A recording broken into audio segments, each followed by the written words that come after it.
조갑제 TV 시청자 여러분 안녕하십니까. 2022년 9월 25일 오전 11시입니다. 오늘 새벽에 북한이 동해상으로 미사일 한 발을 쏘았습니다. 이 탄도미사일 발사에 대해서 한국 정부가 아주 신속하게 대응을 했습니다. 과거 문재인 정부가 애써 상황을 왜곡하고 축소시키고 때로는 은폐하려고 했던 것과는 180도로 달라졌습니다. 이게 든든합니다. 그리고 마침 로널드 레이건호가 부산항에 들어와 있습니다. 동해상에서 한미 군사훈련을 하기 위해서입니다. 그리고 일본도 전례에 따라서 아주 재빠르게 대응을 했습니다. 일본과 한국이 거의 비슷한 시간에 발표를 했습니다.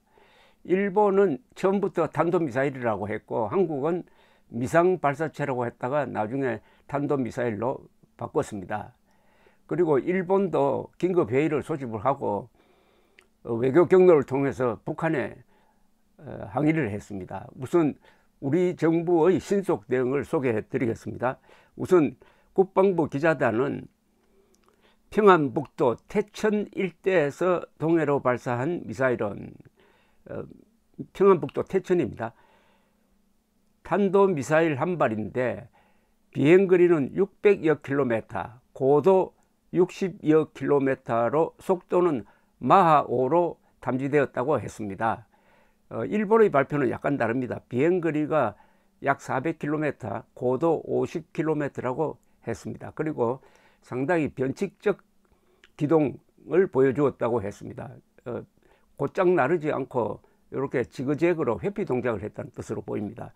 군은 이날 국방부 기자단에 이 같은 사실을 밝히고 세부 재원은 한미 정보당국이 분석 중이라고 했습니다. 김성겸 합참의장은 오늘 북한이 오전 6시 53분쯤 미사일 도발을 한 직후 폴 르케머르 한미연합사령관 겸 주한미군 사령관과 공조회의를 통해서 상황을 긴밀하게 공유를 했습니다. 군은 이 회의를 통해 계획된 한미연합 해상훈련 등을 통해 북한의 어떠한 위협과 도발에도 연합방위태세를 더욱 굳건히 할 것을 재확인했다고 밝혔습니다. 군 당국은 북한의 탄도미사일 발사는 한반도는 물론 국제사회의 평화와 안전을 해치는 중대한 도발 행위다. 유엔 안보리 결의에 대한 명백한 위반으로 이를 규탄한다고 했습니다. 우리 군은 북한의 추가 도발에 대비하여 한미 간 긴밀한 공조하에 관련 동향을 추적 감시하면서 북한의 어떠한 도발에도 압도적으로 대응할 수 있는 능력을 기초로 확고한 대비태세를 유지해 나갈 것이라고 했습니다. 이 군과 외교가에서는 북한 도발에 대한 한국 정부와 군 당국의 대응 태도가 180도 달라졌다는 평가가 나온다고 합니다.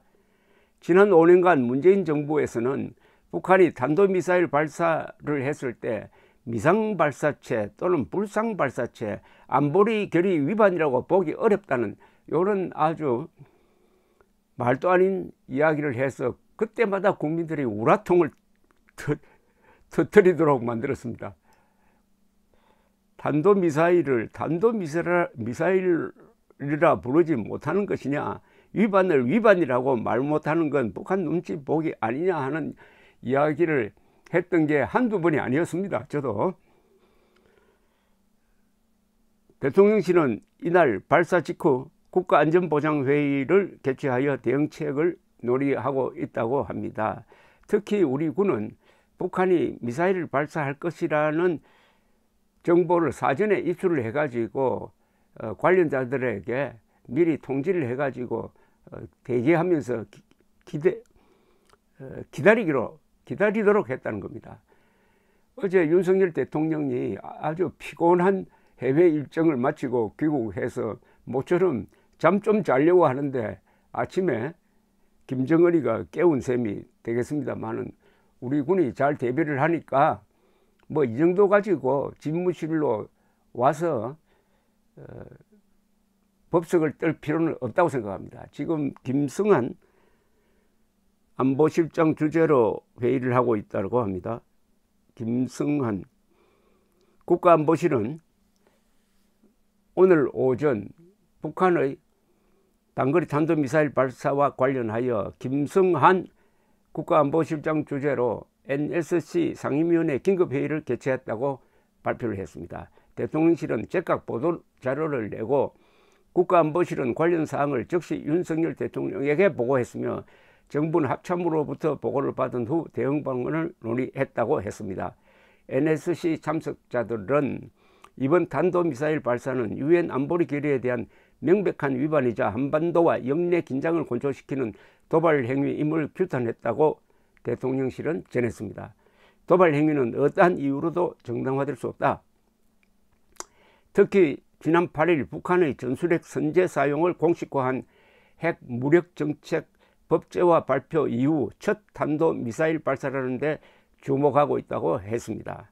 미국 및 우방국들과 공조를 바탕으로 적극 대응해 나가기로 했다고 했습니다. 참석자들은 레이건 항모 강습단과 함께 오는 26일에서 29일간 실시되는 한미연합 해상훈련을 통해 북한의 어떠한 형태의 미사일 도발도 무력화시키겠다 하는 강력한 의지를 재확인하고 연합 방위 능력을 강화해 나가기로 했습니다. 오늘 긴급회의에는 김성한 실장, 박진 외교부 장관, 권영세 통일부 장관, 이종섭 국방부 장관, 김규현 국가정보원장, 김태효 NSC 사무처장, 임종덕 국가안보실 제2차장이 참석했습니다. 여하튼 이런 게 정권교체의 보람입니다. 정권교체를 하니까 제일 먼저 달라진 게 역시 국정원과 국방부입니다.